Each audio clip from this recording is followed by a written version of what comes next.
อย่าเพิ่งละสายตาจากหน้าจอทีวีขยับไปที่พื้นที่อีสานนะครับที่อำเภออาจสามารถจังหวัด101เกิดเหตุแปลกๆเกิดขึ้นที่บ้านชื่อบ้านเมืองคองเมื่อหลายวันก่อนเกิดเหตุชวนสยองเกิดขึ้นมี2เหตุการณ์ที่ต่อเนื่องกันเรื่องแรกก็คืออยู่ดีๆกลางดึกมีเสียงร้องโหยหวนคนก็ชวนผวาไม่กล้าตื่นมาดูแต่พอตื่นมาตอนเช้าก็รู้ว่าไก่ตายและไก่ตายแปลกตรงไหนไก่ตายแปลกถ้าโดนหมากัดงับจบเลยฮะโบมากแต่เห็นเหมือนกันแต่ว่ารอบนี้ไก่ที่มันตายอ่ะทุกตัวโบหมดเลยโดนดูด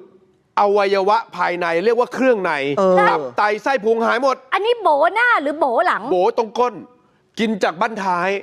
กับใต้ท้อง